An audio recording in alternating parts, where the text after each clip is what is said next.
Ikalawang Samuel, Kabanata 2. Pagkaraan ng lahat ng ito, sumangguni si David kay Yahweh. Pupunta po ba ako sa isa sa mga lungsod ng Huda? Tanong niya. Lumakad ka. Sagot sa kanya ni Yahweh. Saan pong lungsod? Tanong ni David. Sa Hebron. Sagot ni Yahweh. Kaya't lumakad si David kasama ang dalawa niyang asawa, sina Ahinoam na Jezreelita at si Abigail, ang byuda ni Nabal na taga-Carmel. Isinama rin ni David ang kanyang mga tauhan, pati ang kani-kanilang pamilya. Dumating sa Hebron ang mga taga-Huda at binuhusan nila ng langis si David bilang hari ng Huda. Nang sabihin nila kay David, ang mga taga-Jabes Gilead ang naglibing kay Saul. Nagpadala siya ng mga tauhan sa mga taong iyon, dala ang pagbating, Naway pagpalain kayo ni Yahweh sa kagandahang loob at kabutihang ginawa ninyo sa Panginoon ninyong si Saul, nang siya'y inyong ilibing. Kamtan nawa ninyo ang pag-ibig at katapatan ni Yahweh, at ako na may handang gumanti sa inyong kabutihang ginawa. Maging matatag at matapang kayo. Patay na ang inyong haring si Saul, at ginawa na akong hari ng mga taga-Huda. Samantala, si Isboset na anak ni Saul ay kinuha ni Abner na anak ni Ner, pinuno ng hukbo ni Saul. Siya ay dinala sa Mahanaim sa kabilang ibayo ng Hordan. Dooy ginawang hari ni Abner si Isboset upang mamuno sa Gilead, sa mga Asoreo, sa Jezreel, sa Ephraim, sa Benjamin at sa buong Israel. Si Isboset na anak ni Saul ay 40 taon noon at 2 taong naghari sa Israel. Ngunit si David ang kinilalang hari ng lipi ni Huda. Naghari si David roon sa loob ng 7 taon habang siya'y nanirahan sa Hebron. Ang hukbo ni Isboset sa pangunguna ni Abner ay lumabas sa Mahanaim upang pasukin ang Gibeon. Ang hukbo naman ni David sa pangunguna ni Joab na anak ni Zeruias ay lumabas din mula sa Hebron. Nagtagpo ang 2 pangkat sa may ipunan ng tubig sa Gibeon at magkatapat na humanay. Sinabi ni Abner kay Joab, Palabasin mo ang magagaling ninyong tauhan, at isa-isang makipagtagisan ng lakas sa mga tauhan namin. Mangyayari ang gusto mo, sagot ni Joab.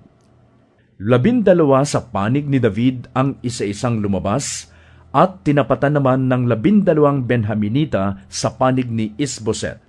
Bawat isa'y kumuha ng katapat, naghawakan sa ulo at nagsaksakan sa tagiliran. Sama-sama silang nagkamatayan, kaya ang lugar na iyon sa Gibeon ay tinawag na Parang ng Patalim. Pagkatapos nito ay nagkaroon ng mahigpit na labanan sina Abner kasama ang mga taga-Israel laban sa mga tauhan ni David. Nang araw na iyon, natalo ang hukbo ng Israel na pinangungunahan ni Abner. Naroon ang 3 anak ni Zeruias, sina Joab, Abisai at Asahel. Si Asahel ay simbilis ng usa kung tumakbo. Tuloy-tuloy na hinabol niya si Abner. Lumingon ito at siya'y tinanong, Ikaw ba si Asahel? Oo, ako nga, sagot niya. Sinabi sa kanya ni Abner, Tigilan mo na ako. Iba na ang habulin mo at samsaman ng kanyang dala. Ngunit hindi ito pinansin ni Asahel. Muling nagsalita si Abner, Huwag mo na akong habulin, Asahel, at baka mapatay pa kita. Kapag napatay kita, anong mukhang ihaharap ko sa kapatid mong si Joab? Ngunit hindi pa rin siya pinansin nito, kaya't patalikod niyang isinaksak ang kanyang sibat at tumagos sa likod ni Asahel, at ito'y namatay. Ang lahat ng nakakita sa bangkay ni Asahel ay napapahinto. Gayunman, patuloy ring tinugis si Abner ng magkapatid na Joab at Abisai.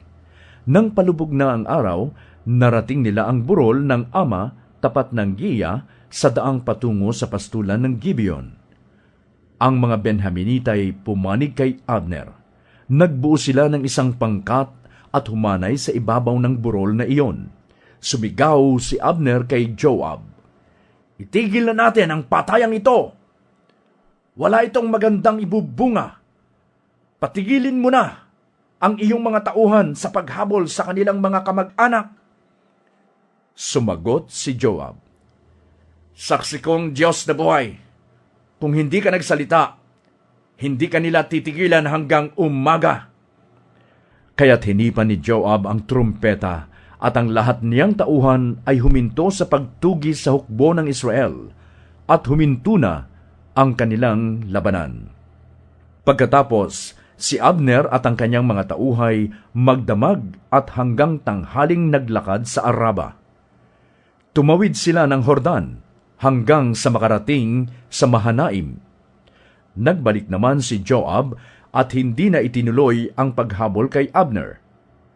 Nang tipunin ang kanyang hukbo, nalaman niyang kulang ng 19 ang kanyang mga tauhan, bukod pa kay Asahel. Sa panig naman ng mga Benjaminita na pinangunahan ni Abner ay 360 ang napatay. Inilibing nila si Asahel sa libingan ng kanyang ama sa Bethlehem.